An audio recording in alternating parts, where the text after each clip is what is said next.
Hello friends, ನಿಮ್ಮೆಲ್ಲರಿಗೂ ನಮ್ಮ life ಚಾನಲ್ಗೆ ಸ್ವಾಗತ. ಇಂದಿನ ಸಂಚಿಕೆಯಲ್ಲಿ ನಾವು ಫೆಬ್ರವರಿ 19, 2021 ಈ ದಿನಾಂಕದ ಸುದ್ದಿ ವಿಶ್ಲೇಷಣೆಯನ್ನು ಆರಂಭ ಮಾಡ್ತಾ ಇದ್ದೀವಿ. ಇವತ್ತಿನ ದಿನಪತ್ರಿಕೆ ಬ್ಯಾಂಗ್ಳೂರ್ ಎಡಿಷನ್ ಪೇಜ್ ನಂಬರ್ 8 ಅಲ್ಲಿ Hyderabad wins global tree city status ಈ ಆರ್ಟಿಕಲ್ನ ನೋಡ್ಬೋದು.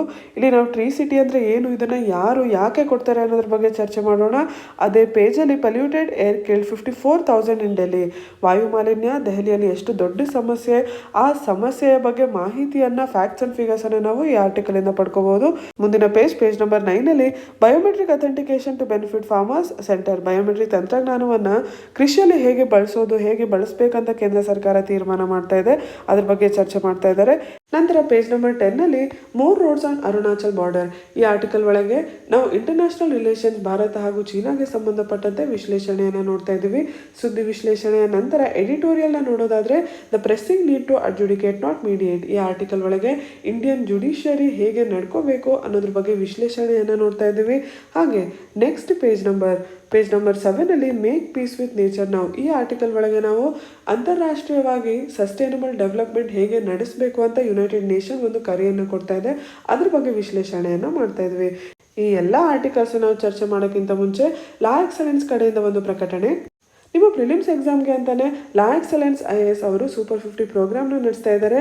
ಈ ಪ್ರೋಗ್ರಾಮ್ನ ಕೆಳಗೆ 50 ಸ್ಟೂಡೆಂಟ್ಸ್ಗೆ ಪರ್ಸನಲ್ ಮೆಂಟರ್ಶಿಪ್ನ ಕೊಡಲಾಗುತ್ತೆ. ಅವ್ರಿಗೆ ಅಸೈನ್ಮೆಂಟ್ಸ್, ಡೈಲಿ ವೀಕ್ಲಿ ಟೆಸ್ಟ್ನ ಕೊಟ್ಟು ಅವರ ಪರ್ಫಾರ್ಮೆನ್ಸ್ ಅಸೆಸ್ಮೆಂಟ್ ಮಾಡಲಾಗುತ್ತೆ. ಹಾಗೆ ಈ ಸೂಪರ್ 50ಯನ್ನು ಸೇರ್ಕೊಳ್ಳೋದಕ್ಕೆ ಈ 20th Feb 2021ಗೆ ನಿಮಗೊಂದು ಎಂಟ್ರೆನ್ಸ್ ಟೆಸ್ಟ್ನ ನೀಡಲಾಗುತ್ತೆ. ಈ ಟೆಸ್ಟ್ ಆಫ್ಲೈನ್ ಹಾಗೂ ಆನ್ಲೈನ್ ಎರಡೂ ಇರುತ್ತೆ. ಹಾಗೆ ನಿಮ್ಮ ಸೂಪರ್ 50 ಸೌಕರ್ಯಗಳು ಕೂಡ ಆಫ್ಲೈನ್ ಹಾಗೂ ಆನ್ಲೈನ್ ಮೋಡ್ ಎರಡೂ ರೀತಿಯಲ್ಲಿ ಕೊಡಲಾಗುತ್ತೆ. ಸೊ ಇದ್ರ ಬಗ್ಗೆ ಇನ್ನಷ್ಟು ಮಾಹಿತಿಯನ್ನು ಪಡ್ಕೊಳ್ಳೋದಕ್ಕೆ ಇಲ್ಲಿ ಕೊಟ್ಟಿರುವಂಥ ನಂಬರ್ಸ್ನ ನೀವು ಕಾಂಟ್ಯಾಕ್ಟ್ ಮಾಡ್ಬೋದು. ಇವತ್ತಿನ ಚರ್ಚೆಯನ್ನು ಆರಂಭ ಮಾಡೋಣ. ಮೊದಲಿಗೆ ನಾವು Hyderabad wins global tree city status ಈ ಆರ್ಟಿಕಲ್ ಕಡೆ ಹೋಗೋಣ. ಈ ಟ್ರೀ ಸಿಟಿ ಅನ್ನೋ ಒಂದು ಸ್ಟೇಟಸ್ ಕೊಡ್ತಾ ಇರುವಂಥ ಸಂಸ್ಥೆಗಳು ಯಾವುದು? ಆರ್ಬರ್ ಡೇ ಫೌಂಡೇಶನ್ ಹಾಗೂ ಫುಡ್ ಆ್ಯಂಡ್ ಅಗ್ರಿಕಲ್ಚರ್ ಆರ್ಗನೈಸೇಷನ್. ಈ ಎರಡೂ ಸಂಸ್ಥೆಗಳು ನಿಮ್ಮ ಪ್ರಿಲಿಮ್ಸ್ ಎಕ್ಸಾಮ್ ಪಾಯಿಂಟ್ ಆಫ್ ವ್ಯೂಯಿಂದ ನೀವು ನೆನ್ಪಿಟ್ಕೋಬೇಕಾಗಿರುವಂಥದ್ದು. ಸೊ ಈ ಸಂಸ್ಥೆಗಳು ಯಾವ ಬೇಸಿಸ್ ಮೇಲೆ, ಯಾವ ಆಧಾರದ ಮೇಲೆ ಈ ಸ್ಟೇಟಸ್ನ ಕೊಡ್ತಾ ಇದ್ದಾರೆ? ಈ 5 ಮೆಟ್ರಿಕ್ಸ್ನ ನೀವಿಲ್ಲಿ ನೋಡ್ಬೋದು. Establish responsibility, set the rules, know what you have, allocate the resources, celebrate the achievements. ಒಂದು ನಗರ ಪ್ರದೇಶದಲ್ಲಿ ಮರಗಳನ್ನ ಜಾಸ್ತಿ ಮಾಡೋ ಉದ್ದೇಶವನ್ನು ಇಟ್ಕೊಂಡು ಅದರ ಹೊಣೆಗಾರಿಕೆ ತಗೊಳ್ಳುವಂಥದ್ದು, ಅದಕ್ಕೋಸ್ಕರ ಅಂತ ಕೆಲವೊಂದು ರೂಲ್ಸನ್ನು ಸೆಟ್ ಮಾಡುವಂಥದ್ದು, ಹಾಗೆ ಏನು ಸಂಪನ್ಮೂಲಗಳಿದೆ ಅದನ್ನು ಪೂರೈಸೋದಕ್ಕೆ ಅಂತ ನೋಡುವಂಥದ್ದು, ಏನಾದ್ರು ಸಾಧನೆಗಳನ್ನ ಅಚೀವ್ಮೆಂಟ್ಸ್ ಆದರೆ ಅದನ್ನು ಆಚರಿಸೋದ್ರಿಂದ ಏನಾಗುತ್ತೆ, ಇನ್ನಷ್ಟು ಉತ್ತೇಜನ ಕೊಟ್ಟ ಹಾಗೆ ಆಗುತ್ತೆ. ಸೊ ಈ ಎಲ್ಲ ಆಧಾರದ ಮೇಲೆ ಒಂದು ಸಿಟಿಗೆ, ಒಂದು ನಗರಕ್ಕೆ ಟ್ರೀ ಸಿಟಿ ಅನ್ನೋ ಒಂದು ಸ್ಟೇಟಸ್ನ ಕೊಡಲಾಗುತ್ತೆ. ಈ ಸ್ಟೇಟಸ್ನ ಅಂತಾರಾಷ್ಟ್ರೀಯ ಮಟ್ಟದಲ್ಲಿ USA, UK, ಕೆನಡಾ, ಆಸ್ಟ್ರೇಲಿಯಾ ಈ ಎಲ್ಲ ದೇಶಗಳು ಸೇರಿ 23 ದೇಶಗಳಲ್ಲಿರುವಂಥ 120 ನಗರಗಳಿಗೆ ಟ್ರೀ ಸಿಟಿ ಸ್ಟೇಟಸ್ನ ಕೊಡಲಾಗಿದೆ. ಇದನ್ನು ಭಾರತದಲ್ಲಿ ಹೈದರಾಬಾದ್ಗೆ ಕೊಡಲಾಗಿದೆ. ಯಾಕೆ ವಿಶೇಷವಾಗಿ ಹೈದರಾಬಾದ್ಗೆ ಈ ಟ್ರೀ ಸಿಟಿ ಸ್ಟೇಟಸ್ನ ಕೊಟ್ಟಿದ್ದಾರೆ? ಹೈದರಾಬಾದ್ ಇರುವಂಥದ್ದು ತೆಲಂಗಾಣದಲ್ಲಿ ಹರಿತಹಾರಂ ಅನ್ನೋ ಒಂದು ಕಾರ್ಯಕ್ರಮವನ್ನು ಮಾಡಲಾಗ್ತಾ ಇದೆ. ಈ ಕಾರ್ಯಕ್ರಮದ ಕೆಳಗೆ ತೆಲಂಗಾಣ ರಾಜ್ಯದಲ್ಲಿರುವಂಥ ಟ್ರೀ ಕವರ್ನ 24ರಿಂದ 33% ಜಾಸ್ತಿ ಮಾಡಬೇಕು ಅನ್ನೋ ಒಂದು ಪ್ರಯತ್ನ ನಡೀತಾ ಇದೆ. ಇದೊಂದು ಲಾರ್ಜ್ ಸ್ಕೇಲ್ ಅಫಾರೆಸ್ಟೇಷನ್ ಪ್ರೋಗ್ರಾಮ್. ಈ ಪ್ರೋಗ್ರಾಮ್ನ ಕೆಳಗೆ ಸಸಿಗಳನ್ನ ನೀಡಲಾಗುತ್ತೆ ಟ್ರೀ ಕವರ್ನ ಜಾಸ್ತಿ ಮಾಡೋಕ್ಕೆ ಅಂತ. ಅದಕ್ಕೆ ಉತ್ತೇಜನ ನೀಡೋದಕ್ಕೆ ಅಂತ ಫ್ರೀ ಟ್ರೀ ಸ್ಯಾಂಪ್ಲಿಂಗ್ಸ್ನ ಕೊಡಲಾಗ್ತಾ ಇದೆ. ಹಾಗೆ ಮರಗಳು ಎಷ್ಟು ಮುಖ್ಯ ಅದ್ರ ಬಗ್ಗೆ ಜನರಿಗೆ ಅವೇರ್ನೆಸ್ನ ಕೊಡಲಾಗ್ತಾ ಇದೆ. ಸೊ ಈ ಪ್ರೋಗ್ರಾಮ್ ಕೆಳಗೆ ತೆಲಂಗಾಣದಲ್ಲಿರುವಂಥ ಹೈದರಾಬಾದಲ್ಲಿ ಏನು ಅರ್ಬನ್ ಫಾರೆಸ್ಟ್ರಿ ಕಾರ್ಯಕ್ರಮಗಳು ನಡೀತಾ ಇದೆ ಅದನ್ನು ಗುರುತಿಸಿ ಈ ಟ್ರೀ ಸಿಟಿ ಸ್ಟೇಟಸ್ನ ಈ ಎರಡು ಸಂಸ್ಥೆಗಳು ಆರ್ಬರ್ ಡೇ ಫೌಂಡೇಶನ್ ಹಾಗೂ ಫುಡ್ ಆ್ಯಂಡ್ ಅಗ್ರಿಕಲ್ಚರ್ ಆರ್ಗನೈಸೇಷನ್ ಹೈದರಾಬಾದ್ಗೆ ಕೊಟ್ಟಿದೆ. ಪರಿಸರ ಸಂರಕ್ಷಣೆ ವಿಷಯದಲ್ಲಿ ಈ ಟ್ರೀ ಕವರ್ ಅಥವಾ ಫಾರೆಸ್ಟ್ ಕವರ್ನ ಜಾಸ್ತಿ ಮಾಡೋದು ತುಂಬ ಮುಖ್ಯ ಆಗುತ್ತೆ. ಯಾಕೆಂದರೆ ನೀವು ಫಾರೆಸ್ಟ್ ಕವರ್ನ ಜಾಸ್ತಿ ಮಾಡೋದ್ರಿಂದ ಸಾಯಿಲ್ ಎರೋಷನ್ನ ತಡಿಬೋದು, ವಾಟರ್ ಕನ್ಸರ್ವೇಷನ್ ಮಾಡ್ಬೋದು, ಹಾಗೆ ಅಂತಾರಾಷ್ಟ್ರೀಯ ಮಟ್ಟದಲ್ಲಿ ಗ್ಲೋಬಲ್ ವಾರ್ಮಿಂಗ್ನ ಕೂಡ ನಾವು ಕಮ್ಮಿ ಮಾಡ್ಬೋದು. ಯಾಕಂದರೆ ಕಾರ್ಬನ್ ಡೈಆಕ್ಸೈಡ್ನ ಹಾಗೂ ಗ್ರೀನ್ ಹೌಸ್ ಗ್ಯಾಸಸ್ನ ಈ ಫಾರೆಸ್ಟ್ ಕವರ್ ಅಬ್ಸಾರ್ಬ್ ಮಾಡುತ್ತೆ ಅಲ್ವಾ. ಸೊ ನೀವು ಪರಿಸರ ಸಂರಕ್ಷಣೆಯ ವಿಷಯದಲ್ಲಿ ಮೇನ್ಸ್ ಎಕ್ಸಾಮಲ್ಲಿ ಏನಾದ್ರು ಪ್ರಶ್ನೆ ಬಂದರೆ ಉದಾಹರಣೆಯಾಗಿ ಅರ್ಬನ್ ಫಾರೆಸ್ಟ್ರಿಯ ಉದಾಹರಣೆಯಾಗಿ ಹೈದರಾಬಾದ್ನ ಹಾಗೂ ಈ ಟ್ರೀ ಸಿಟಿ ಸ್ಟೇಟಸ್ನ ನೀವು ಮೆನ್ಷನ್ ಮಾಡ್ಬೋದು. ಮುಂದೆ ಚರ್ಚೆ ಮಾಡ್ತಾರಂಥ ಆರ್ಟಿಕಲ್ ಪಲ್ಯೂಟೆಡ್ ಏರ್ ಕಿಲ್ಡ್ 54,000 ಇನ್ ಡೆಲ್ಲಿ. ಈ ಆರ್ಟಿಕಲ್ ಒಳಗೆ ವಾಯು ಮಾಲಿನ್ಯದ ಪರಿಣಾಮ ಏನಾಗಿದೆ, ಯಾವ ರೀತಿ ಪರಿಣಾಮ, ಒಂದು ಜನರ ಸ್ವಾಸ್ಥ್ಯದ ಮೇಲೆ ಏನು ಪರಿಣಾಮ ಆಗಿದೆ, ಇನ್ನೊಂದು ನಾವು ಈ ವಾಯು ಮಾಲಿನ್ಯದಿಂದಾಗಿ ಏನು ಆರ್ಥಿಕವಾಗಿ ದಂಡವನ್ನು ಕಟ್ಟಬೇಕಾಗ್ತಿದೆ, ಎಕನಾಮಿಕ್ ಆ್ಯಂಡ್ ಹೆಲ್ತ್ ಕಾಸ್ಟ್, ಈ ಎರಡನ್ನು ನಾವು ಈ ಗ್ರೀನ್ ಪೀಸ್ ರಿಪೋರ್ಟ್ ಅನ್ನೋದ್ರ ಮೂಲಕ ಚರ್ಚೆಯನ್ನು ಮಾಡ್ತಾ ಇದ್ದೀವಿ, ತಿಳ್ಕೊತಾ ಇದ್ದೀವಿ. ವಾಯು ಮಾಲಿನ್ಯಕ್ಕೆ ಮೂಲ ಕಾರಣ ಆಗಿರುವಂಥ ಪಲ್ಯೂಟೆಂಟ್ಸ್ ಯಾವುವು ಅಂತ ಅಂದರೆ particulate matter, sulphur dioxide, nitrogen dioxide, ammonia, volatile organic compounds, methane ಅಂತ ಹೇಳ್ಬೋದು. ಇವುಗಳ ಇಂಟ್ರಾಕ್ಷನಿಂದ ಕ್ರಿಯೇಟ್ ಆಗುವಂಥದ್ದು ಸೆಕೆಂಡ್ರಿ ಏರ್ ಪಲ್ಯೂಟೆಂಟ್ಸು. ಪ್ರೈಮರಿ ಹಾಗೂ ಸೆಕೆಂಡ್ರಿ ಏರ್ ಪಲ್ಯೂಟೆಂಟ್ಸ್ ಅಂತ ಇರ್ತವೆ. ಇಲ್ಲಿ ನಿರ್ದಿಷ್ಟವಾಗಿ ಚರ್ಚೆ ಮಾಡ್ತಾ ಇರುವಂಥದ್ದು ಪಾರ್ಟಿಕ್ಯುಲೇಟ್ ಮ್ಯಾಟರ್ ಬಗ್ಗೆ. ಈ ಪಾರ್ಟಿಕ್ಯುಲೇಟ್ ಮ್ಯಾಟ್ರಲ್ಲಿ 2.5, 10 ಹೀಗೆ ಹೇಳ್ತೀವಿ. ಏನು ಇವೆರಡಕ್ಕೆ ವ್ಯತ್ಯಾಸ ಏನು ಅಂತಂದರೆ, ಈ ಪಾರ್ಟಿಕ್ಯುಲೇಟ್ ಮ್ಯಾಟರ್ನ ಏನು ಡಯಾಮೀಟರ್ ಇದೆ ಅದು 2.5 ಮೈಕ್ರಾನ್ಸ್ ಇದ್ದಲ್ಲಿ ಅದನ್ನು ಪಾರ್ಟಿಕ್ಯುಲೇಟ್ ಮ್ಯಾಟರ್ 2.5 ಅಂತ ಕರೆಯಲಾಗುತ್ತೆ. ಅದು 10 ಮೈಕ್ರಾನ್ಸ್ ಇದ್ದಲ್ಲಿ ಅದನ್ನು ಪಾರ್ಟಿಕ್ಯುಲೇಟ್ ಮ್ಯಾಟರ್ 10 ಅಂತ ಕರೆಯಲಾಗುತ್ತೆ. ಇಲ್ಲಿ ಚರ್ಚೆ ಮಾಡ್ತಾ ಇರುವಂಥದ್ದು ಪಾರ್ಟಿಕ್ಯುಲೇಟ್ ಮ್ಯಾಟರ್ 2.5. ಜಗತ್ತಿನಲ್ಲಿ ಅತಿ ಹೆಚ್ಚು ಜನಸಂಖ್ಯೆ ಇರುವಂಥ ನಗರಗಳು ಡೆಲ್ಲಿ, ಮೆಕ್ಸಿಕೋ ಸಿಟಿ, ಸಾವ್ ಪಾವ್ಲೋ ಇದು ಬ್ರೆಜಿಲಲ್ಲಿರುವಂಥದ್ದು, ಶಾಂಘೈ ಹಾಗೂ ಟೋಕಿಯೋ. ಸೊ ಈ 5 ಮೋಸ್ಟ್ ಪಾಪ್ಯುಲಸ್ ಸಿಟೀಸ್ ಏನಿದ್ದಾವೆ ಅವುಗಳಲ್ಲಿ ಪಾರ್ಟಿಕ್ಯುಲೇಟ್ ಮ್ಯಾಟರ್ ಏರ್ ಪೊಲ್ಯೂಷನ್ನ ನೋಡಿದಾಗ ಈ ಪಾರ್ಟಿಕ್ಯುಲೇಟ್ ಮ್ಯಾಟರ್ 2.5 ಇಂದಾನೆ 1,60,000 ಸಾವಾಗಿದ್ದಾವೆ ಅಂತ ನಮಗೆ ಈ ರಿಪೋರ್ಟ್ನ ಮೂಲಕ ಗೊತ್ತಾಗುತ್ತೆ. ಇದು ಆರೋಗ್ಯದ ವಿಷಯ ಆಯಿತು. ಇನ್ನು ಆರ್ಥಿಕವಾಗಿ ನೋಡೋದಾದರೆ ಅಂತಾರಾಷ್ಟ್ರೀಯ ಮಟ್ಟದಲ್ಲಿ ವಾಯು ಮಾಲಿನ್ಯದಿಂದ ಎಷ್ಟು ಎಕನಾಮಿಕ್ ಲಾಸಸ್ ಅಂತಂದರೆ ಇಷ್ಟು ದೊಡ್ಡ ಮೊತ್ತವನ್ನು ಇಲ್ಲಿ ಕೊಡಲಾಗಿದೆ. ಇನ್ನು ಭಾರತದ ಕಡೆ ಬರೋದಾದರೆ ದೆಹಲಿಯಲ್ಲಿ ಮ್ಯಾಕ್ಸಿಮಮ್ ಸಾವುಗಳಾಗಿರುವಂಥದ್ದು. ಎಕನಾಮಿಕ್ ಕಾಸ್ಟ್ ಕೂಡ ದೆಹಲಿದೇನೆ ಮ್ಯಾಕ್ಸಿಮಮ್ ಇರುವಂಥದ್ದು. ನೀವಿಲ್ಲಿ ನೋಡ್ಬೋದು ಎಸ್ಟಿಮೇಟೆಡ್ ಡೆತ್ಸ್ 54,000 ಆದರೆ ಎಸ್ಟಿಮೇಟೆಡ್ ಕಾಸ್ಟ್ ಅಂದರೆ ವಾಯು ಮಾಲಿನ್ಯದಿಂದ ಎಷ್ಟು ಆರ್ಥಿಕ ಹಾನಿ ಆಗಿದೆ ಅನ್ನುವಂಥದ್ದು 58,895 crore ಅನ್ನೋದನ್ನು ಇಲ್ಲಿ ಕೊಟ್ಟಿದ್ದಾರೆ. ಇದು ಕೇವಲ ದೆಹಲಿಯಲ್ಲಿ. ಭಾರತದ ಬೇರೆ ಕಡೆ ವಾಯು ಮಾಲಿನ್ಯ ಆಗಲ್ಲ ಅಂತಲ್ಲ, ಆದರೂ ಕೂಡ ನಾವು ಪ್ರತಿ ವರ್ಷ ದೆಹಲಿ ಬಗ್ಗೆ ಚರ್ಚೆ ಮಾಡೇ ಮಾಡ್ತೀವಿ. ಎಸ್ಪೆಷಲಿ ವಿಂಟರ್ ಸೀಸನಲ್ಲಿ ನಾವು ಚರ್ಚೆ ಮಾಡ್ತೀವಿ. ಯಾಕೆ ಆ ಸಮಯದಲ್ಲೇ ಪಂಜಾಬ್, ಹರಿಯಾಣ ಈ ಪ್ರದೇಶದಲ್ಲಿ ಏನು ಭತ್ತವನ್ನು ಬೆಳೆದಿರ್ತಾರೆ ಅದರ ಸ್ಟಬ್ಬಲ್ ಏನು ಉಳಿದೋಗುತ್ತೆ ಅದನ್ನು ಬರ್ನ್ ಮಾಡಲಾಗುತ್ತೆ. ಸ್ಟಬ್ಬಲ್ ಬರ್ನಿಂಗಿಂದಾಗಿ ನಂತರ ಅಲ್ಲಿ ಏನು ಹವಾಮಾನದ ಪರಿಸ್ಥಿತಿ ಇದೆ ದೆಹಲಿಯಲ್ಲಿ ಅದು ಕೂಡ ವಾಯು ಮಾಲಿನ್ಯಕ್ಕೆ ಇನ್ನೂ ಹೆಚ್ಚು ಮಾಡುವಂಥ ಪರಿಸ್ಥಿತಿಯನ್ನು ತೊಗೊಂಡ್ಬರುತ್ತೆ. ಆಗಲೇ ಜನಸಂಖ್ಯೆ ಜಾಸ್ತಿ ಇರೋವಂಥದ್ದು, ಆಟೋಮೊಬೈಲ್ಸ್ ಜಾಸ್ತಿ ಇರೋವಂಥದ್ದು, ಹಾಗಾಗಿ ಪಲ್ಯೂಷನ್ ಆಗೋದು ಸಹಜ. ಅದರ ಜೊತೆಗೆ ಏನು ವಿಂಟರ್ ಸೀಸನಲ್ಲಿ ನಿಂತೋಗ್ಬಿಟ್ಟಿರುತ್ತೆ ಗಾಳಿ, ಹಾಗಾಗಿ ಅದು ಗ್ರೌಂಡ್ ಲೆವೆಲಲ್ಲಿ ಪಲ್ಯೂಟೆಂಟ್ಸ್ ಉಳ್ಕೊಳೋದ್ರಿಂದ ಸ್ಮಾಗ್ ಕ್ರಿಯೇಟ್ ಆಗಿ ಪಲ್ಯೂಷನ್ ದೆಹಲಿಯಲ್ಲಿ ಜಾಸ್ತಿ ಆಗೋದು. ಇನ್ನು ದೆಹಲಿಯನ್ನು ಬಿಟ್ಟು ಭಾರತದ ಬೇರೆ ಮುಖ್ಯ ನಗರಗಳ ಕಡೆ ನೋಡೋದಾದರೆ ಮುಂಬೈಯಲ್ಲಿ 25,000 ಅವಾಯ್ಡಬಲ್ ಡೆತ್ಸ್ ಇನ್ 2020 ಅಂತ ಕೊಟ್ಟಿದ್ದಾರೆ. ಅವಾಯ್ಡಬಲ್ ಡೆತ್ಸ್ ಅಂತಂದರೆ ವಾಯು ಮಾಲಿನ್ಯ ಇಲ್ಲ ಅಂತಂದರೆ ಈ ಸಾವುಗಳನ್ನ ನಾವು ತಪ್ಪಿಸ್ಬೋದಿತ್ತು. ಇದನ್ನು ಅವಾಯ್ಡಬಲ್ ಡೆತ್ಸ್ ಅಂತ ಇಲ್ಲಿ ಕರೀತಾ ಇದ್ದಾರೆ. ಸೊ ಮುಂಬೈಯಲ್ಲಿ ಇದು 2020 25,000.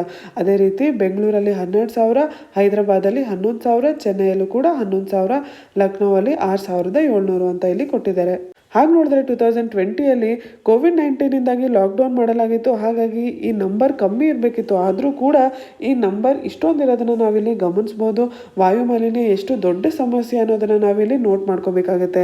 ಈ ಗ್ರೀನ್ ಪೀಸ್ ರಿಪೋರ್ಟ್ ಒಳಗೆ ಸ್ಟಡಿ ಮಾಡಿದಂಥ 28 ಅಂತಾರಾಷ್ಟ್ರೀಯ ನಗರಗಳಲ್ಲಿ ಹೈಯೆಸ್ಟ್ ಎಕನಾಮಿಕ್ ಲಾಸ್ ನೋಡ್ತಾ ಇರೋದು ದೆಹಲಿ. ಅಂದರೆ ಮ್ಯಾಕ್ಸಿಮಮ್ ದಂಡ ಕಟ್ತಿರೋದು ವಾಯು ಮಾಲಿನ್ಯದಿಂದ ಅದು ದೆಹಲಿ ಅಂತ ನಮಗೆ ಗೊತ್ತಾಗುತ್ತೆ. ಹಾಗಾಗಿ ಈಗಲೇ ಇಮಿಡಿಯೇಟಾಗಿ ದೆಹಲಿಯಲ್ಲಿ ರಿನ್ಯೂಯಬಲ್ ಎನರ್ಜಿನ ಯೂಸ್ ಮಾಡೋದು ಜಾಸ್ತಿ ಮಾಡಬೇಕು, ಫಾಸಿಲ್ ಫ್ಯೂಯಲ್ ಎಮಿಷನ್ಸ್ನ ಕಟ್ ಮಾಡಬೇಕು, ಪಬ್ಲಿಕ್ ಟ್ರಾನ್ಸ್ಪೋರ್ಟ್ನ ಸಸ್ಟೈನಬಲ್ ಮಾಡಬೇಕು, ಪರಿಸರ ಸಂರಕ್ಷಣೆಗೆ ಒತ್ತನ್ನು ಕೊಡಬೇಕು, ವಾಯು ಮಾಲಿನ್ಯನ ಕಮ್ಮಿ ಮಾಡಬೇಕು ಅಂತ ಇಲ್ಲಿ ಪದೇ ಪದೇ ಒತ್ತಿ ಹೇಳ್ತಾ ಇದ್ದಾರೆ. ಸೊ ನಾವು ಈ ಆರ್ಟಿಕಲಿಂದ ಎಕ್ಸಾಮಿಗೆ ಗೊತ್ತಾಗಬೇಕಾಗಿರುವಂಥ ಅಂಶಗಳು ಯಾವುವು? ನಿಮ್ಮ ಪ್ರಿಲಿಮ್ಸ್ ಎಕ್ಸಾಮ್ಗೆ ಗ್ರೀನ್ ಪೀಸ್ ರಿಪೋರ್ಟ್, ಈ ಗ್ರೀನ್ ಪೀಸ್ ರಿಪೋರ್ಟ್ನ ಯಾರು ತಯಾರಿಸ್ತಾ ಇರುವಂಥದ್ದು? Greenpeace South East Asia ಈ ಸಂಸ್ಥೆ. ಅದರ ಜೊತೆಗೆ ಕೊಲಾಬ್ರೇಷನಲ್ಲಿ IQAir ಹಾಗೂ Centre for Research on Energy and Clean Air. ನಿಮ್ಮ ಜನರಲ್ ಸ್ಟಡೀಸ್ ಪೇಪರ್ 3 ಮೇನ್ಸ್ ಎಕ್ಸಾಮಲ್ಲಿ ಎನ್ವಿರಾನ್ಮೆಂಟಲ್ ಪಲ್ಯೂಷನ್ ಆ್ಯಂಡ್ ಡಿಗ್ರೇಡೇಷನ್ ಅಂತ ನಿರ್ದಿಷ್ಟವಾದ ಟಾಪಿಕ್ ಕೊಟ್ಟಿದ್ದಾರೆ. ಸೊ ಅದ್ರ ಕೆಳಗೆ ದೆಹಲಿ ಹಾಗೂ ಏರ್ ಪಲ್ಯೂಷನ್ ತುಂಬಾ ಪಾಪ್ಯುಲರ್ ಟಾಪಿಕ್ಸ್, ತುಂಬಾ ಸುದ್ದಿಯಲ್ಲಿರುವಂಥದ್ದು.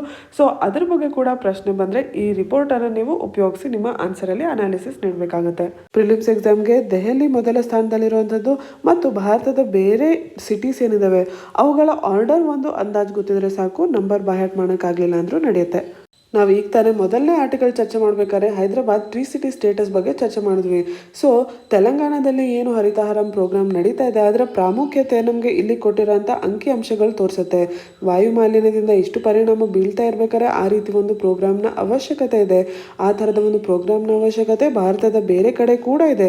ಸೊ ಅಂಥದ್ದೇ ಒಂದು ಟ್ರೀ ಪ್ಲಾಂಟಿಂಗ್ ಏನು ಲಾರ್ಜ್ ಸ್ಕೇಲಲ್ಲಿ ನಡೀತಾ ಇದೆ ಅದನ್ನು ಭಾರತದ ಬೇರೆ ಬೇರೆ ನಗರಗಳಲ್ಲೂ ಕೂಡ ಅರ್ಬನ್ ಫಾರೆಸ್ಟ್ರಿಗೆ ಒತ್ತನ್ನು ಕೊಡಬೇಕು ಅಂತ ಕೂಡ ನಿಮ್ಮ ಎಕ್ಸಾಮಲ್ಲಿ ನೀವು ಬರಿಬಹುದು. ಈ ಆರ್ಟಿಕಲ್ ಒಳಗೆ ಏನು ಫ್ಯಾಕ್ಟ್ಸ್ ಆ್ಯಂಡ್ ಫಿಗರ್ಸ್ ಕೊಟ್ಟಿದ್ದಾರೆ ಹಾಗೂ ಮೊದಲನೇ ಆರ್ಟಿಕಲಲ್ಲಿ ಏನು ಚರ್ಚೆ ಮಾಡಿದ್ರು ಅದೆರಡನ್ನು ಸೇರಿಸಿ ಕೂಡ ನಿಮ್ಮ ಎಕ್ಸಾಮಲ್ಲಿ ನೀವು ಬರಿಬಹುದು.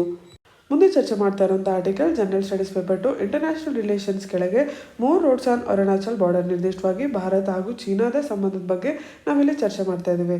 ಭಾರತ ಹಾಗೂ ಚೀನಾ ಅಂತ ಬಂದಾಗ ಗಡಿ ಸಮಸ್ಯೆ ಬಗ್ಗೆ ಮ್ಯಾಕ್ಸಿಮಮ್ ಚರ್ಚೆ ಇರುವಂಥದ್ದು, ಮ್ಯಾಕ್ಸಿಮಮ್ ಪ್ರಾಮುಖ್ಯತೆ ಪಡ್ಕೊಳ್ಳುವಂಥದ್ದು ಈ ಅಕ್ಸೆ ಚೀನ್ ಏರಿಯಾ. ಈಗಲೂ ಕೂಡ ಗಾಲ್ವಾನ್ ವ್ಯಾಲಿ ಕ್ಲಾಶ್ನ ನಂತರ ಕೂಡ ನಾವು ಈ ಪ್ರದೇಶ ಪ್ಯಾಂಗ್ಯಾಂಗ್ ತ್ಸೋ, ದೆಪ್ಸಾಕ್ ಪ್ಲೇನ್ಸ್ ಇದನ್ನೇ ಜಾಸ್ತಿ ಚರ್ಚೆ ಮಾಡುವಂಥದ್ದು. ಇದರ ನಂತರ ಪ್ರಾಮುಖ್ಯತೆ ಪಡ್ಕೊಳ್ಳುವಂಥದ್ದು ಅರುಣಾಚಲ್ ಪ್ರದೇಶ್. ಇಲ್ಲಿ ಟಿಬೆಟಲ್ಲಿರುವಂಥ ಜನಸಂಖ್ಯೆ ಹಾಗೂ ಅರುಣಾಚಲ್ ಪ್ರದೇಶದಲ್ಲಿರುವಂಥ ಜನಸಂಖ್ಯೆ ಇಬ್ಬರು ಒಂದು ರೀತಿಯಲ್ಲಿ ಸಾಂಸ್ಕೃತಿಕವಾಗಿ ಒಂದೇ ರೀತಿ ಇರುವಂಥದ್ದು. ಹಾಗಾಗಿ ಭಾರತ ಹಾಗೂ ಚೀನಾದ ಸಂಬಂಧದಲ್ಲಿ ಟಿಬೆಟ್, ಅರುಣಾಚಲ್ ಪ್ರದೇಶ್ ಒಂದು ರೀತಿ ಸೂಕ್ಷ್ಮವಾಗಿಯೇ ಮುಂಚೆಯಿಂದನೂ ಉಳ್ಕೊಂಡಿದ್ದಾವೆ. ಹಾಗಾಗಿ ಅರುಣಾಚಲ್ ಪ್ರದೇಶನ ಬಾರ್ಡರ್ ಏರಿಯಾಸಲ್ಲಿ ಸಂಪನ್ಮೂಲಗಳನ್ನ ಕಟ್ಟೋದು ಕೂಡ ಒಂದು ರೀತಿ ಭಾರತ ಹಾಗೂ ಚೀನಾದ ಇಂಟರ್ನ್ಯಾಷನಲ್ ರಿಲೇಷನ್ಸ್ಗೆ ಸಂಬಂಧಪಟ್ಟಂಥ ವಿಷಯ. 2005 ಭಾರತದಲ್ಲಿ India China border roads scheme ಅಂತ ಮಾಡಿದ್ರು. ಇದನ್ನ 3 ಫೇಸಲ್ಲಿ ಮಾಡಬೇಕು ಅಂತ ತೀರ್ಮಾನ ಆಗಿತ್ತು. ಇದರ ಮೊದಲ ಫೇಸಲ್ಲಿ ಮಿನಿಸ್ಟ್ರಿ ಆಫ್ ಹೋಮ್ ಅಫೇರ್ಸ್ ಕೆಳಗೆ 27 priority roads, border roads organisation ಕೆಳಗೆ 14 ರೋಡ್ಸ್ ಅನ್ನು ಕಟ್ಟಬೇಕು ಅಂತ ತೀರ್ಮಾನ ಆಗಿ ಅದಕ್ಕಾಗಿ ಅಂತ 912 crore ಎಸ್ಟಿಮೇಟೆಡ್ ಕಾಸ್ಟ್ ಕೂಡ ಕೊಡಲಾಗಿತ್ತು. ಆದರೆ ಈ ಫಸ್ಟ್ ಫೇಸ್ 2005 ಆರಂಭ ಆಗಿತ್ತು. ಅದು ಯಾವಾಗ ಮುಗಿಬೇಕಿತ್ತು ಅದರ ಡೆಡ್ ಲೈನ್ ಸಾಕಷ್ಟು ಬಾರಿ ಮುಂದೂಡಲಾಗಿದೆ, ಅದನ್ನ ಮುಗ್ದಿಲ್ಲ. ಇದರ ಮಧ್ಯಾಹ್ನ ನವೆಂಬರ್ 2017 ಯಾವಾಗ ದೋಕ್ಲಾಮ್ ಕ್ರೈಸಿಸ್ ಆಗಿತ್ತು. ದೋಕ್ಲಾಮ್ ಅನ್ನೋದು ಭಾರತ, ಚೀನಾ, ಭೂತಾನ್ ಮಧ್ಯೆ ಇರುವಂತಹ ಒಂದು ಟ್ರೈ ಜಂಕ್ಷನ್ ಏರಿಯಾ. ಈ ಟ್ರೈ ಜಂಕ್ಷನ್ ಏರಿಯಾದಲ್ಲಿ ಒಂದು ಗಡಿ ಸಮಸ್ಯೆ ಮುಂದಾಗಿತ್ತು 2017. ಆ ಸಮಯದಲ್ಲೇನೆ ಈ ಏನು ಸ್ಕೀಮ್ ಇದೆ, Indo China border road scheme ಇದೆ, ಅದರ 2ನೇ ಫೇಸನ್ನು ಇಂಪ್ಲಿಮೆಂಟ್ ಮಾಡೋದಕ್ಕೆ ಕ್ಯಾಬಿನೆಟ್ ಸ್ಯಾಂಕ್ಷನ್ ಮಾಡಿತ್ತು. ಅದನ್ನು ಡಿಸೆಂಬರ್ 2020 ಮುಗಿಸ್ಬೇಕು ಅಂತ ಕೂಡ ಹೇಳಲಾಗಿತ್ತು. ನಂತರ ಕಳೆದ ವರ್ಷ ಜೂನ್ 2020 ಭಾರತ ಹಾಗೂ ಚೀನಾದ ಗಡಿ ಸಮಸ್ಯೆಗಳು ಜಾಸ್ತಿಯಾಗಿ ಗಾಲ್ವಾನ್ ವ್ಯಾಲಿ ಕ್ಲಾಶ್ ಆಯಿತು. ಅದಾದ ನಂತರ ಈ ಎಲ್ಲ ತೀರ್ಮಾನಗಳು ಇನ್ನಷ್ಟು ಪ್ರಾಮುಖ್ಯತೆಯನ್ನು ಪಡ್ಕೋತವೆ. ಸೆಪ್ಟೆಂಬರ್ 2020 2ನೇ ಫೇಸ್ ಅಂದರೆ ಇಂಡೋ ಚೈನಾ ಬಾರ್ಡರ್ ರೋಡ್ ಸ್ಕೀಮ್ನ 2ನೇ ಫೇಸಲ್ಲಿ 32 ರೋಡ್ಸ್ನ ಕಟ್ಟಬೇಕು. ಆ ರೋಡ್ಸ್ಗಳು ಲಡಾಖ್, ಹಿಮಾಚಲ್ ಪ್ರದೇಶ್, ಉತ್ತರಾಖಂಡ್, ಸಿಕ್ಕಿಂ, ಅರುಣಾಚಲ್ ಪ್ರದೇಶ್ ಎಲ್ಲೆಲ್ಲಿ ಭಾರತ ಹಾಗೂ ಚೀನಾದ ಗಡಿ ಪ್ರದೇಶಗಳಿದಾವೆ ಅವೆಲ್ಲ ಜಾಗಗಳಲ್ಲಿ ರೋಡ್ಸ್ನ ಕಟ್ಟಬೇಕು ಅಂತ ತೀರ್ಮಾನ ಆಗಿ ಅದಕ್ಕೋಸ್ಕರ ಅಂತ 12,043 ಕೋಟಿಯಷ್ಟು ಸ್ಯಾಂಕ್ಷನ್ ಕೂಡ ಆಗಿದೆ. ಇದರೊಳಗೆ ನಿರ್ದಿಷ್ಟವಾಗಿ ಅರುಣಾಚಲ್ ಪ್ರದೇಶಕ್ಕೆ ಅಂತಲೇ 1,100 ಕೋಟಿಯಷ್ಟು ಸ್ಯಾಂಕ್ಷನ್ ಮಾಡಲಾಗಿದೆ. ಅದರ ಕೆಳಗೆ ಫುಟ್ ಟ್ರ್ಯಾಕ್ಸ್ನ ರೋಡ್ಸ್ನೆಲ್ಲ ಕನ್ಸ್ಟ್ರಕ್ಷನ್ ಮಾಡಲಾಗುತ್ತೆ. ಹಾಗೆ ನೋಡಿದ್ರೆ ಇಂಡೋ ಟಿಬೆಟನ್ ಬಾರ್ಡರ್ ಪೊಲೀಸ್ ಏನಿದೆ ಅದು ಅರುಣಾಚಲ್ ಪ್ರದೇಶನ ಗಡಿ ಪ್ರದೇಶದಲ್ಲಿ ಪ್ಯಾಟ್ರೋಲಿಂಗ್ ಮಾಡುತ್ತೆ. ಇಲ್ಲಿ ಪ್ಯಾಟ್ರೋಲಿಂಗ್ ಕೂಡ ಮಾಡೋದು ಕಷ್ಟ ಆಗಿದೆ ಈ ಟ್ರ್ಯಾಕ್ಸ್ಗಳು, ರೋಡ್ಗಳು ಇಲ್ಲದೆ ಇರೋದ್ರಿಂದ. ಹಾಗಾಗಿ ಇದು ತುಂಬ ಒಳ್ಳೆಯ ಕ್ರಮ ಅಂತಲೇ ನಾವು ಹೇಳ್ಬೋದು. ಹಾಗೆ ನೋಡಿದ್ರೆ ಚೀನಾ ಈಗಾಗಲೇ ಅರುಣಾಚಲ್ ಪ್ರದೇಶನ ಸುತ್ತಲಿನ ಗಡಿ ಏರಿಯಾಗಳಲ್ಲಿ ಗ್ರಾಮಗಳನ್ನ ಹಾಗೂ ರೋಡ್ ನೆಟ್ವರ್ಕ್ನ ಕಟ್ಟಿದೆ. ಹೀಗಿರಬೇಕಾದ್ರೆ ಈ ಕ್ರಮ ತುಂಬ ಪ್ರಾಮುಖ್ಯತೆಯನ್ನು ಪಡ್ಕೊಳುತ್ತೆ ಅನ್ನೋದನ್ನು ನೀವು ನೆನ್ಪಿಟ್ಕೋಬೇಕು. ನಿಮ್ಮ ಪ್ರಿಲಿಮ್ಸ್ ಪರೀಕ್ಷೆಗೆ Indo China border road scheme ಬಗ್ಗೆ ನಿಮಗೆ ಗೊತ್ತಿರಲಿ. ಇಂಡಿಯಾ ಹಾಗೂ ಚೈನಾ ಮಧ್ಯೆ ಇರುವಂಥ ಇಂಪಾರ್ಟೆಂಟ್ ಏರಿಯಾಸ್, ಗಾಲ್ವಾನ್ ವ್ಯಾಲಿ ಕ್ಲಾಶ್ಗೆ ಇಂಪಾರ್ಟೆಂಟ್ ಏರಿಯಾಸ್ ಆಗಿರುವಂಥ ಪ್ಯಾಂಗ್ಯಾಂಗ್ ತ್ಸೋ, ದೆಪ್ಸಾಂಗ್ ಪ್ಲೇನ್ಸ್ ಇದೆಲ್ಲ ನೀವು ಆಗಲೇ ತಿಳ್ಕೊಂಡಿರ್ತೀರ. ಅದನ್ನು ಬಿಟ್ಟು ಭಾರತದ ರಾಜ್ಯಗಳು ಯಾವ್ಯಾವು ಚೀನಾದ ಜೊತೆ ಬಾರ್ಡರ್ಸ್ನ ಶೇರ್ ಮಾಡ್ತಾ ಇದೆ, ಈ ರೀತಿ ಇಂಪಾರ್ಟೆಂಟ್ ಫ್ಯಾಕ್ಚುಯಲ್ ಡೀಟೇಲ್ಸ್ ನಿಮಗೆ ಗೊತ್ತಿರಬೇಕು. ನಿಮ್ಮ ಮೇನ್ಸ್ ಎಕ್ಸಾಮಿಗೆ ಗಡಿ ಪ್ರದೇಶದಲ್ಲಿ ಏನು ಸಂಪನ್ಮೂಲಗಳ ಕನ್ಸ್ಟ್ರಕ್ಷನ್ ನಡೆಯುತ್ತೆ ಅದು ಅಂತಾರಾಷ್ಟ್ರೀಯ ಸಂಬಂಧಗಳಲ್ಲಿ ತುಂಬ ಪ್ರಾಮುಖ್ಯತೆಯನ್ನು ಪಡ್ಕೊಳ್ಳುವಂಥ ವಿಷಯ. ಆ ಹಿನ್ನೆಲೆಯಲ್ಲಿ ಸೂಕ್ಷ್ಮವಾಗಿರುವಂಥ ಪ್ರದೇಶವಾಗಿರುವಂಥ ಅರುಣಾಚಲ್ ಪ್ರದೇಶದಲ್ಲಿ ಭಾರತ ಈಗ ಸಂಪನ್ಮೂಲಗಳನ್ನ, ಕ್ರಿಟಿಕಲ್ ಇನ್ಫ್ರಾಸ್ಟ್ರಕ್ಚರ್ನ ಡೆವಲಪ್ ಮಾಡೋದಕ್ಕೆ ಏನು ಮುಂದೆ ಹೋಗ್ತಾ ಇದೆ ಅದು ತುಂಬಾ ಇಂಪಾರ್ಟೆಂಟ್ ಆಗಿರುವಂಥ ತೀರ್ಮಾನ. Biometric authentication to benefit farmers centre. ಈ article general studies paper 2 governance ನಿರ್ದಿಷ್ಟವಾಗಿ ಅಗ್ರಿಕಲ್ಚರ್ ರಿಫಾರ್ಮ್ಸ್ ಬಗ್ಗೆ ಚರ್ಚೆ ಮಾಡ್ತಾ ಇದೆ. ಇಲ್ಲಿ 2 ಕ್ರಮಗಳ ಬಗ್ಗೆ ನಿರ್ದಿಷ್ಟವಾಗಿ ಚರ್ಚೆ ಮಾಡ್ತಾ ಇದ್ದಾರೆ. ಮೊದಲನೇದು ರೈತರಿಗೆ ಆನ್ಲೈನ್ ಪೇಮೆಂಟ್ ಮಾಡುವಂಥದ್ದು, 2ನೇದು ಬಯೋಮೆಟ್ರಿಕ್ ಅಥೆಂಟಿಕೇಶನ್. ಈಗ ಇರೋಂಥ ಸಮಸ್ಯೆ ಏನಂತಂದರೆ ರೈತರಿಂದ ಸರ್ಕಾರ MSP ಮೂಲಕ ಡೈರೆಕ್ಟ್ ಆಗಿ ಫುಡ್ ಗ್ರೈನ್ಸ್ನ ಪ್ರೊಕ್ಯೂರ್ ಮಾಡ್ತಿದ್ರು ಕೂಡ ಅಲ್ಲಿ ಮಧ್ಯಸ್ಥಿಕೆ ಮಾಡ್ತಾ ಇರೋರು ಇದ್ದಾರೆ, ಮಿಡಲ್ ಮ್ಯಾನ್ ಅಂತ ನಾವು ಅವ್ರನ್ನ ಕರಿತೀವಿ. ಇವರಿಂದಾಗಿ ಪಾರದರ್ಶಕತೆ ಇಲ್ಲ, ಹಾಗೆ ರೈತರಿಗೆ ಏನು ದಕ್ಕಬೇಕೋ ಅದು ಕೂಡ ದಕ್ತಾ ಇಲ್ಲ. ಹಾಗಾಗಿ ಮೊದಲನೇ ಕ್ರಮ ಏನು, ಅವ್ರಿಗೆ ಆನ್ಲೈನ್ ಪೇಮೆಂಟ್ಸ್ ನೀಡುವಂಥದ್ದು. ಬೇರೆ ಯಾವುದೇ ರೀತಿಯಲ್ಲಿ ಹಣವನ್ನು ರೈತರಿಗೆ ಕೊಡೋ ಹಾಗಿಲ್ಲ, ಚೆಕ್ಗಳ ಮೂಲಕ ಕೂಡ ಕೊಡೋ ಹಾಗಿಲ್ಲ. ಹಾಗಾಗಿ ಎಲೆಕ್ಟ್ರಾನಿಕ್ ಮೋಡಿಂದಾನೇ ರೈತರಿಗೆ ಹಣ ಕೊಡೋದ್ರಿಂದ ನಮಗೆ ಪಾರದರ್ಶಕತೆ ಸಿಗತ್ತೆ, ರೈತರಿಗೇನೆ ಎಷ್ಟು ದಕ್ಕಬೇಕು ಅದು ದಕ್ಕತ್ತೆ. ಸೊ ಮೊದಲನೇ ಕ್ರಮದ ಉಪಯೋಗ ಇದು. 2ನೇ ಕ್ರಮ ಏನು, ಬಯೋಮೆಟ್ರಿಕ್ ಅಥೆಂಟಿಕೇಶನ್. ಬಯೋಮೆಟ್ರಿಕ್ ಅಂತಂದರೆ ಯುನೀಕ್ ಆದ ಬಯೋಲಾಜಿಕಲ್ ಕ್ಯಾರೆಕ್ಟರಿಸ್ಟಿಕ್ಸ್. ಈಗ ನಮ್ಮೆಲ್ಲರಿಗೂ ಪ್ರತ್ಯೇಕವಾದ ಫಿಂಗರ್ ಪ್ರಿಂಟ್ ಇದೆ. ಸೊ ಅದೊಂದು ಯುನೀಕ್ ಆದ ಬಯೋಲಾಜಿಕಲ್ ಕ್ಯಾರೆಕ್ಟರ್. ಅದನ್ನು ಭದ್ರತೆಯಲ್ಲಿ, ಡಿಜಿಟಲ್ ಸೆಕ್ಯೂರಿಟಿಯಲ್ಲಿ ಉಪಯೋಗಿಸ್ಕೊಳ್ಳೋವಂಥದ್ದು. ಈಗ ನಮ್ಮ ಮೊಬೈಲ್ ಫೋನ್ನ ಬಳಸಬೇಕಾದ್ರೆ ನಾವು ಫಿಂಗರ್ ಪ್ರಿಂಟ್ ಅಥೆಂಟಿಕೇಶನ್ನು ಕೊಡ್ಬೋದು, ಅದು ಕೂಡ ಬಯೋಮೆಟ್ರಿಕ್ ಅಥೆಂಟಿಕೇಶನ್ ಆಗುತ್ತೆ. ಸೊ ಇಂಥ ಬಯೋಮೆಟ್ರಿಕ್ ಅಥೆಂಟಿಕೇಶನ್ನ ಫಾರ್ಮರ್ಸಲ್ಲಿ ತರೋದ್ರಿಂದ ಏನಾಗುತ್ತೆ, ಇನ್ನಷ್ಟು ಪಾರದರ್ಶಕತೆ ಬರುತ್ತೆ. ಅದು ಹೇಗೆ? ಬಯೋಮೆಟ್ರಿಕ್ ಅಥೆಂಟಿಕೇಷನಿಂದ ಒಬ್ಬ ರೈತ ಯಾವ ರೀತಿ ಭೂಮಿಯನ್ನು ಇಟ್ಕೊಂಡಿದ್ದಾನೆ, ಏನನ್ನು ಬೆಳೀತಾ ಇದ್ದಾನೆ ಅನ್ನೋ ಒಂದು ಮಾಹಿತಿ ಡಿಜಿಟಲಿ ಅವೈಲಬಲ್ ಆಗುತ್ತೆ. ಹಾಗಾಗಿ ಒಬ್ಬ ರೈತ ತಾನು ಬೆಳೆದಿರೋ ಬೆಳೆಗೆ MSP ಪ್ರೈಸ್ ಎಷ್ಟಿದೆ ಇದೆಲ್ಲದಕ್ಕೆ ಸಂಬಂಧಪಟ್ಟಂತೆ ಒಂದು ರಿಸೀಪ್ಟ್ನ ಪಡ್ಕೊಂಡು ಅದರ ಪ್ರಕಾರ ಅವನು ಹಣವನ್ನು ಪಡ್ಕೋಬೋದು ಪಬ್ಲಿಕ್ ಪ್ರೊಕ್ಯೂರ್ಮೆಂಟ್ನ ಮಾಡಿದಾಗ, ಅಂದರೆ ಸರ್ಕಾರಕ್ಕೆ ತನ್ನ ಫುಡ್ ಗ್ರೇಡ್ಸ್ನ ಕೊಟ್ಟಾಗ. ಹಾಗಾಗಿ ಈ ಆನ್ಲೈನ್ ಪೇಮೆಂಟ್, ಬಯೋಮೆಟ್ರಿಕ್ ಅಥೆಂಟಿಕೇಷನ್ ಎರಡರ ಮೂಲಕ ಅವನಿಗೆ 72 ಅವರ್ನ ಒಳಗೆ ಪೇಮೆಂಟ್ ಆಗೋಕ್ಕೆ ಸಾಧ್ಯ ಆಗುತ್ತೆ. ವೇಗವಾಗಿ ಅವನ ಹಣ ಸಿಗುತ್ತೆ. ಇನ್ಯಾರೂ ಆ ಹಣವನ್ನು ತೊಗೊಳಕ್ಕಾಗಲ್ಲ. ಸೊ ಹಾಗಾಗಿ ಲೀಕೇಜ್ ಕೂಡ ಆಗೋದಿಲ್ಲ. ಬೇರೆ ಯಾರ್ದು ಮಧ್ಯಸ್ಥಿಕೆಯಿಂದ ಅವನು ಮೋಸ ಹೋಗೋಕ್ಕೆ ಆಗಲ್ಲ. ಈಗಾಗಲೇ ಈ ಬಯೋ ಅಥೆಂಟಿಕೇಷನ್ನ ಉತ್ತರ ಪ್ರದೇಶದಲ್ಲಿ ತೊಗೊಂಡು ಬಂದಾಗಿದೆ ಕೇಂದ್ರ ಸರ್ಕಾರ. ಮಧ್ಯಪ್ರದೇಶ್, ಛತ್ತೀಸ್ಗಢ, ಒಡಿಸ್ಸಾ ಈ ರಾಜ್ಯಗಳಲ್ಲಿ ತೊಗೊಂಡ್ಬರ್ಬೇಕು ಅನ್ನೋ ಪ್ರಯತ್ನವನ್ನು ನಡೆಸ್ತಾ ಇದೆ. ನಾವು ಸರ್ಕಾರದ ಗವರ್ನೆನ್ಸ್ನ ವಿಷಯದಲ್ಲಿ ಪ್ರತಿ ಸತಿ ಸ್ಕೀಮ್ನ ವಿಷಯದಲ್ಲಿ ಓದೋದೇನು, ಯಾರಿಗೆ ದಕ್ಕಬೇಕು ಅವ್ರಿಗೆ ಸಿಗೋದಿಲ್ಲ, ಬೋಗಸ್ ಬೆನಿಫಿಷಿಯರೀಸ್ ಇರೋಂಥದ್ದು, ಈ ರೀತಿಯ ವಿಚಾರಗಳು. ಈ ರೀತಿ ಆನ್ಲೈನ್ ಪೇಮೆಂಟ್ ಹಾಗೂ ಬಯೋಮೆಟ್ರಿಕ್ ಅಥೆಂಟಿಕೇಷನ್ ರೈತರಿಗೆ ತೊಗೊಂಬರೋದ್ರಿಂದ ನಾವು ಒಂದು ಡಿಜಿಟಲ್ ಇಂಡಿಯಾ ಕಡೆ ಹೋಗ್ತಾ ಇದ್ದೀವಿ. ಇನ್ನೊಂದು ಪಾರದರ್ಶಕತೆನ ತೊಗೊಂಬರೋಕ್ಕಾಗತ್ತೆ. ಯಾರಿಗೆ ಎಷ್ಟು ದಕ್ಕಬೇಕು ಅನ್ನೋದು ಕ್ಲಾರಿಟಿಯಿಂದ ಸರ್ಕಾರಕ್ಕೆ, ಜನರಿಗೆ, ರೈತರಿಗೆ ಎಲ್ಲರಿಗೂ ಗೊತ್ತಾಗೋಕ್ಕೆ ಸಾಧ್ಯ ಆಗುತ್ತೆ. ನಮ್ಮ ಪರೀಕ್ಷೆ ಜನರಲ್ ಸ್ಟಡೀಸ್ ಪೇಪರ್ 2 ಮೇನ್ಸಲ್ಲಿ ಈ ಗವರ್ನೆನ್ಸ್ನ ವಿಷಯವಾಗಿ ಯಾವ್ದಾದ್ರು ಒಂದು ಸ್ಕೀಮ್ನ ಅನಾಲಿಸಿಸ್ ಅಂತ ಪ್ರಶ್ನೆ ಕೊಡ್ತಾರೆ. ಆ ಸ್ಕೀಮ್ ಬಂದಾಗ ನಾವು ಪ್ರತಿಯೊಂದು ಸ್ಕೀಮಲ್ಲೂ ಈ ರೀತಿ ಸಮಸ್ಯೆಗಳನ್ನ ನೋಡ್ತೀವಿ. ಸೊ ಉದಾಹರಣೆ ಆಗಿ ನೀವು ಈ ರೈತರಿಗೆ ಏನು ಬಯೋಮೆಟ್ರಿಕ್ ಅಥೆಂಟಿಕೇಷನ್ನ ಮಾಡ್ತಾ ಇದ್ದಾರೆ, ಇಲ್ಲ ಆನ್ಲೈನ್ ಪೇಮೆಂಟ್ಸ್ನ ಮಾಡ್ತಾ ಇದ್ದಾರೆ, ಇದನ್ನು ಬೇರೆ ಸ್ಕೀಮ್ಗಳಲ್ಲಿ ಹೇಗೆ ತರಬಹುದು ಅನ್ನೋದನ್ನು ವೇ ಫಾರ್ವರ್ಡ್ ನೀವು ಯಾವಾಗ ಕನ್ಕ್ಲೂಷನ್ ಬರೀತೀರಾ ಅಥವಾ ಕ್ರಿಟಿಕಲ್ ಅನಾಲಿಸಿಸ್ ಮಾಡಬೇಕಾದ್ರೆ ಸೊಲ್ಯೂಷನ್ ಕೊಡಬೇಕಾದ ಅವಶ್ಯಕತೆ ಎಲ್ಲಿ ಬರುತ್ತೆ, ಈ ಎರಡೂ ಸಮಯದಲ್ಲಿ ನೀವು ಇದನ್ನು ಉದಾಹರಣೆಯಾಗಿ ಬರಿಬೋದು. The pressing need to adjudicate not mediate. ಈ ಆರ್ಟಿಕಲ್ ಒಳಗೆ ನ್ಯಾಯಾಂಗ ಸಂಸ್ಥೆಗಳ ಪಾತ್ರ ಏನು ಅನ್ನೋದ್ರ ಬಗ್ಗೆ ವಿಶ್ಲೇಷಣೆಯನ್ನು ಮಾಡ್ತಾ ಇದ್ದಾರೆ. ಇಲ್ಲಿ ಅಡ್ಜುಡಿಕೇಟ್ ಅಥವಾ ಅಡ್ಜುಡಿಕೇಷನ್ ಅಂದರೆ ಏನು? ಒಂದು ನ್ಯಾಯಾಂಗ ಸಂಸ್ಥೆ ಮುಂದೆ ಒಂದು ಕೇಸ್ ಹೋದಾಗ ಒಂದು ಲೀಗಲ್ ಪ್ರೊಸೆಸ್ ನಡೆಯುತ್ತೆ. ಆ ಪ್ರೊಸೆಸ್ ಒಳಗೆ ಎರಡೂ ಕಡೆಯವರು ಅವರ ಆರ್ಗ್ಯುಮೆಂಟ್ಸ್ನ ಕೊಡ್ತಾರೆ, ಇನ್ವೆಸ್ಟಿಗೇಟ್ ಮಾಡಲಾಗುತ್ತೆ. ಅದಾದ ನಂತರ ಆ ಜಡ್ಜ್ ಏನಿರ್ತಾರೆ ತೀರ್ಮಾನವನ್ನು ಕೊಡ್ತಾನೆ. ಈ ಪ್ರೊಸೆಸ್ಸನ್ನು ಅಡ್ಜುಡಿಕೇಟ್ ಅಂತ ಹೇಳಲಾಗುತ್ತೆ. ಲೀಗಲಿ ಜಡ್ಜ್ ಮಾಡೋದಕ್ಕೆ ಅಡ್ಜುಡಿಕೇಟ್ ಅಂತ ಹೇಳಲಾಗುತ್ತೆ. ಮೀಡಿಯೇಟ್ ಅಂದರೆ ಮಧ್ಯಸ್ಥಿಕೆಯನ್ನು ವಹಿಸುವಂಥದ್ದು. ಇದನ್ನು ಎರಡು ಹಕ್ಕುಗಳ ವಿಚಾರದಲ್ಲಿ ಚರ್ಚೆ ಮಾಡ್ತಾ ಇದ್ದಾರೆ. ಒಂದು ರೈಟ್ ಟು ಪ್ರೊಟೆಸ್ಟ್, ಇನ್ನೊಂದು ರೈಟ್ ಟು ಡಿಸೆಂಟ್. ಪ್ರೊಟೆಸ್ಟ್ ಅಂದರೆ ಪ್ರತಿಭಟನೆ ಮಾಡುವಂಥದ್ದು, ಡಿಸೆಂಟ್ ಅಂದರೆ ಭಿನ್ನಾಭಿಪ್ರಾಯವನ್ನು ತೋರಿಸುವಂಥದ್ದು. ಈ ಎರಡೂ ಹಕ್ಕುಗಳನ್ನ ನಮ್ಮ ಸಂವಿಧಾನದ ಆರ್ಟಿಕಲ್ 19 ಕೆಳಗೆ article 19(1)(a) freedom of speech and expression ಕೊಟ್ಟರೆ, article 19(1)(b) freedom to assemble peacefully and without arms ಅಂತ ನೀಡುತ್ತೆ. ಅಂದರೆ ನಾವು ಶಾಂತಿಯುತವಾಗಿ ಅಸೆಂಬಲ್ ಮಾಡ್ಬೋದು, ಹಾಗೆ ನಮ್ಮ ಮಾತುಗಳನ್ನು ಎಕ್ಸ್ಪ್ರೆಸ್ ಮಾಡೋ ಎಲ್ಲ ಸ್ವಾತಂತ್ರ್ಯ ನಮ್ಮ ಸಂವಿಧಾನ ನಮಗೆ ಕೊಡುತ್ತೆ. ಸೊ ನಮಗೆ ರೈಟ್ ಟು ಪ್ರೊಟೆಸ್ಟ್ ಹಾಗೂ ರೈಟ್ ಟು ಡಿಸೆಂಟ್ ಎರಡೂ ಇದೆ. ಈ ಹಕ್ಕಿಗೆ ಆರ್ಟಿಕಲ್ 19(2) ಕೆಳಗೆ ಕೆಲವೊಂದು ಲಿಮಿಟೇಷನ್ಸ್ ಕೂಡ ಇದೆ. ನಮ್ಮ ಸಾರ್ವಭೌಮತೆ ಹಾಗೂ ಇಂಟಿಗ್ರಿಟಿಗೆ ಧಕ್ಕೆ ಆಗದೇ ಇರೋ ರೀತಿಯಲ್ಲಿ, ಪಬ್ಲಿಕ್ ಆರ್ಡರ್ಗೆ ಧಕ್ಕೆ ಆಗದೇ ರೀತಿಯಲ್ಲಿ, ಹೀಗೆ ಕೆಲವೊಂದು ಲಿಮಿಟೇಷನ್ಸ್ನ ನೀಡಲಾಗಿದೆ. ಈ ಎರಡು ಹಕ್ಕುಗಳನ್ನ ವಿಚಾರವಾಗಿ ಇಲ್ಲಿ ಯಾಕೆ ಚರ್ಚೆ ಮಾಡ್ತಾ ಇದ್ದಾರೆ? ಇತ್ತೀಚೆಗೆ ಏನು ಫಾರ್ಮ್ ಪ್ರೊಟೆಸ್ಟ್ ನಡೀತು, ಅದಕ್ಕಿಂತ ಮುಂಚೆ ಸಿಟಿಜನ್ಶಿಪ್ ಅಮೆಂಡ್ಮೆಂಟ್ ಆ್ಯಕ್ಟ್ನ ವಿಚಾರವಾಗಿ ಶಾಹೀನ್ ಬಾಗ್ ಪ್ರೊಟೆಸ್ಟ್ ನಡೀತು, ಅದಕ್ಕಿಂತ ಮುಂಚೆ ಎಕನಾಮಿಕ್ ರಿಸರ್ವೇಷನ್ನ ವಿಚಾರವಾಗಿ ಕೂಡ ಪ್ರೊಟೆಸ್ಟ್ ನಡೀತಾ ಇತ್ತು. ಈ ಮೂರು ವಿಚಾರಗಳು ಕಾನೂನಿಗೆ ಸಂಬಂಧಪಟ್ಟಿದ್ದು, ಕಾಯ್ದೆಗೆ ಸಂಬಂಧಪಟ್ಟಿದ್ದು. ಕೋರ್ಟ್ನ ಕೆಲಸ ಏನು? ಎಕ್ಸಿಕ್ಯೂಟಿವ್ ಪಾರ್ಲಿಮೆಂಟ್ ಒಳಗೆ ಏನು ಕಾನೂನು ಮಾಡುತ್ತೆ, ಆ ಕಾನೂನು ಸಂವಿಧಾನಬದ್ಧವಾಗಿದೆಯಾ ಅಂತ ನೋಡೋದು ಕೋರ್ಟ್ನ ಕೆಲಸ. ಸೊ ಈ ಪ್ರೊಟೆಸ್ಟ್ಗಳು ಯಾವಾಗ ನಡೀತಾ ಇತ್ತು ಅವಾಗ ಈ ಕಾಯ್ದೆಗಳು ಸಂವಿಧಾನಬದ್ಧವಾಗಿದೆಯಾ ಅಂತ ಏನಾದ್ರು ಸುಪ್ರೀಂ ಕೋರ್ಟ್ ನೋಡಿದರೆ ಈ ಪ್ರೊಟೆಸ್ಟ್ಗಳನ್ನ ಒಂದು ರೀತಿ ತಡೆಗಟ್ಟಕ್ಕೆ, ಒಂದು ರೀತಿ ಅದನ್ನು ಕಮ್ಮಿ ಮಾಡೋಕ್ಕೆ ಎಲ್ಲ ಸಾಧ್ಯತೆ ಇತ್ತು. ಆದರೆ ಸುಪ್ರೀಂ ಕೋರ್ಟ್ ಅಡ್ಜುಡಿಕೇಟ್ ಮಾಡಲಿಲ್ಲ. ಅಡ್ಜುಡಿಕೇಟ್ ಮಾಡೋದ್ರಿಂದ ಸಮಸ್ಯೆಗಳು ಕಮ್ಮಿ ಆಗ್ತಾ ಇತ್ತು, ಆದರೆ ಮೀಡಿಯೇಟ್ ಮಾಡ್ತು, ಮಧ್ಯಸ್ಥಿಕೆ ವಹಿಸ್ತು.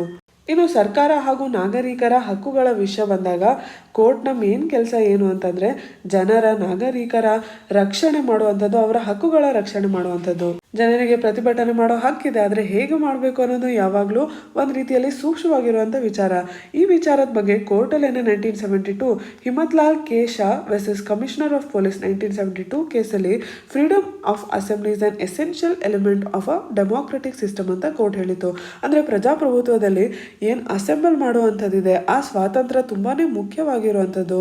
ಜನರು ಎಲ್ಲಿ ಅವರ ಪ್ರತಿಭಟನೆಯನ್ನು ತೋರಿಸ್ಬೇಕು, ಅವರು ಆಬ್ವಿಯಸ್ಲಿ ಸ್ಟ್ರೀಟ್ಸ್ಗೇನೆ ಬರ್ತಾರೆ, ಅಂದರೆ ರೋಡ್ಗೇನೆ ಬಂದು ಒಂದು ರೀತಿಯಲ್ಲಿ ನ್ಯಾಚುರಲ್ ಆಗಿ ಅವರ ಪ್ರತಿಭಟನೆ ತೋರಿಸೋದು ಸಹಜವಾಗೇನೆ ಇದೆ ಅಂತ ಇಲ್ಲಿ ಕೋರ್ಟೇನೆ 1972 ಅಲ್ಲೂ ಹೇಳಿದೆ. ಆದರೆ ಈಗಿನ 2020 ಸುಪ್ರೀಂ ಕೋರ್ಟ್ 1972 ಏನು ಹೇಳಲಾಗಿತ್ತೋ ಅದನ್ನು ಅಪ್ರಿಷಿಯೇಟ್ ಮಾಡೋಕ್ಕೆ, ಅದರ ಪ್ರಾಮುಖ್ಯತೆನ ಅರ್ಥ ಮಾಡ್ಕೊಳಕ್ಕೆ ಸಾಧ್ಯ ಆಗ್ತಾ ಇಲ್ಲ ಅಂತ ಈ ಆರ್ಟಿಕಲ್ ಒಳಗೆ ವಿಶ್ಲೇಷಣೆಯನ್ನು ಮಾಡ್ತಾ ಇದ್ದಾರೆ. ತುಂಬಾನೇ ಮುಖ್ಯವಾಗಿರುವಂಥ ಆರ್ಟಿಕಲ್. ನಿಮ್ಮ ಪ್ರಿಲಿಮ್ಸ್ ಪರೀಕ್ಷೆಗೆ ನೀವು ರೈಟ್ ಟು ಪ್ರೊಟೆಸ್ಟ್, ಅದಕ್ಕೆ ಏನು ಲಿಮಿಟೇಷನ್ಸ್ ಇದೆ, ಮೂಲಭೂತ ಹಕ್ಕುಗಳು ಫಂಡಮೆಂಟಲ್ ರೈಟ್ಸ್ನ ಕಂಪ್ಲೀಟ್ ಸ್ಪಷ್ಟತೆಯಿಂದ ನೆನ್ಪಿಟ್ಕೋಬೇಕಾಗತ್ತೆ. ಅದನ್ನು ಬಿಟ್ಟು ಇಲ್ಲಿ ಜುಡಿಷಿಯರಿಯ ರೋಲ್ ಏನು ಅನ್ನೋದ್ರ ಬಗ್ಗೆ ತುಂಬ ಒಳ್ಳೆಯ ವಿಶ್ಲೇಷಣೆಯನ್ನು ಕೊಟ್ಟಿದ್ದಾರೆ. ಇಲ್ಲಿ ಅಡ್ಜುಡಿಕೇಟ್, ಮೀಡಿಯೇಟ್ ಈ ಪದದ ಅರ್ಥಗಳು ಕೂಡ ನಿಮಗೆ ಸ್ಪಷ್ಟವಾಗಿ ತಿಳಿದಿರಲಿ. ಮೇಕ್ ಪೀಸ್ ವಿತ್ ನೇಚರ್ ನಾವು ಈ ಆರ್ಟಿಕಲ್ ನಿಮ್ಮ general studies paper 3 economy environment ಎರಡಕ್ಕೂ ಸಂಬಂಧಪಟ್ಟಿದ್ದು ಸಸ್ಟೈನಬಲ್ ಡೆವಲಪ್ಮೆಂಟ್ ವಿಚಾರದಲ್ಲಿ ಈ ಆರ್ಟಿಕಲ್ ವಿಶ್ಲೇಷಣೆಯನ್ನು ಕೊಡ್ತಾ ಇದೆ. ಈಗ ಕೋವಿಡ್-19 ಒಂದು ವರ್ಷ ಅಂತಾರಾಷ್ಟ್ರೀಯ ಮಟ್ಟದಲ್ಲಿ ಸಾಕಷ್ಟು ಪರಿಣಾಮವನ್ನು ನೋಡಿದ್ವಿ. ಅದು ಶಾರ್ಟ್ ಟರ್ಮ್ ಆಯಿತು. ಆದರೆ ನಾವು ಲಾಂಗ್ ಟರ್ಮ್ ನೋಡಿದಾಗ ಈಗೇನು ಕ್ಲೈಮೇಟ್ ಚೇಂಜ್ನ ಸಮಸ್ಯೆ ಇದೆ, ಏನು ಪರಿಸರದಲ್ಲಿ ಲಾಸ್ ಆಗ್ತಾ ಇದೆ, ಹಾಗೆ ನಾವೇನು ಮಾಲಿನ್ಯವನ್ನು ಮಾಡ್ತಾ ಇದ್ದೀವಿ, ಏರ್ ಆಗಲಿ, ಸಾಯಿಲ್ ಆಗಲಿ, ವಾಟರ್ ಆಗಲಿ, ಇದೆಲ್ಲದನ್ನು ನಾವು ಜೊತೆಗೆ ನೋಡಿದಾಗ ನಾವು ಲಾಂಗ್ ಟರ್ಮಲ್ಲಿ ಏನು ಅನುಭವಿಸ್ತೀವಿ ಅದು ಕೋವಿಡ್ಗಿಂತ ತುಂಬ ಜಾಸ್ತಿ ಪರಿಣಾಮ ನಮ್ಮ ಜೀವನದ ಮೇಲೆ ಬೀಳುತ್ತೆ ಅಂತ ಇಲ್ಲಿ ಹೇಳ್ತಾ ಇದ್ದಾರೆ. ಯುನೈಟೆಡ್ ನೇಷನ್ ಎನ್ವಿರಾನ್ಮೆಂಟ್ ಪ್ರೋಗ್ರಾಮ್ನ ಪ್ರಕಾರ 2020 ಈಗ ಕೋವಿಡ್-19 ಲಾಕ್ಡೌನ್ ಆಗಿ ಅದಾದಮೇಲೆ ಗ್ರೀನ್ ಹೌಸ್ ಗ್ಯಾಸಸ್ನ ಎಮಿಷನ್ ತುಂಬ ಕಮ್ಮಿ ಆಗಿದ್ರೂ ಕೂಡ ಈ ಸೆಂಚುರಿಯಲ್ಲಿ ಮುಂದೆ ಬರುವ 100 ವರ್ಷಗಳಲ್ಲಿ 3 ಡಿಗ್ರಿ ಸೆಲ್ಸಿಯಸ್ಗೆ ಗ್ಲೋಬಲ್ ವಾರ್ಮಿಂಗ್ ಆಗತ್ತೆ ಅಂತ ಹೇಳ್ತಾ ಇದ್ದಾರೆ. ಇದನ್ನೇ ದಾಸ್ ಗುಪ್ತಾ ರಿವ್ಯೂಲು ಕೂಡ per capital stock of natural capital has fallen by 40% in just over 2 decades ಅಂತ ಹೇಳ್ತಾರೆ. 2 ಡಿಕೇಡ್ಸ್ ಅಂದರೆ ಕಳೆದ 20 ವರ್ಷದಲ್ಲಿ. Per capital stock of natural capital ಅಂದರೆ ಎಷ್ಟು ಸಂಪನ್ಮೂಲಗಳು ನಮಗೆ ಪ್ರತಿಯೊಬ್ಬರಿಗೂ ಅವೈಲೇಬಲ್ ಇದೆ, ಅದು 40% ಅಷ್ಟು ಕಮ್ಮಿ ಆಗಿದೆ ಅಂತ ಹೇಳ್ತಾ ಇದ್ದಾರೆ. ಈಗಾಗಲೇ ಜಗತ್ತಿನಲ್ಲಿ 10 ಜನರಲ್ಲಿ 9 ಜನ ವಾಯು ಮಾಲಿನ್ಯದಿಂದ ತುಂಬಿರೋ ನೀರನ್ನೇ ನಾವು ಉಸಿರಾಡ್ತಾ ಇರುವಂಥದ್ದು. ಸೊ ಲಾಂಗ್ ಟರ್ಮಲ್ಲಿ ನಮ್ಮ ಪರಿಸ್ಥಿತಿ ಎಷ್ಟು ಕೆಟ್ಟದಾಗಿದೆ ಅನ್ನೋದಕ್ಕೆ ಇಲ್ಲಿ ಈ ರಿಪೋರ್ಟ್ಗಳು ನಮಗೆ ತಿಳಿಸ್ಕೊಡುತ್ತೆ. ಹಾಗಾದರೆ ಇದಕ್ಕೆ ಸೊಲ್ಯೂಷನ್ ಏನು? ಇದಕ್ಕೆ ಸೊಲ್ಯೂಷನ್ ಸಿಂಪಲ್ ಆಗಿರೋದಲ್ಲ, ಸಂಕೀರ್ಣವಾಗಿರುವಂಥದ್ದು. ಹಾಗಾಗಿ United Nation making peace with nature ಅನ್ನೋ ಒಂದು ರಿಪೋರ್ಟ್ನ ತೊಗೊಂಡ್ಬಂದಿದೆ.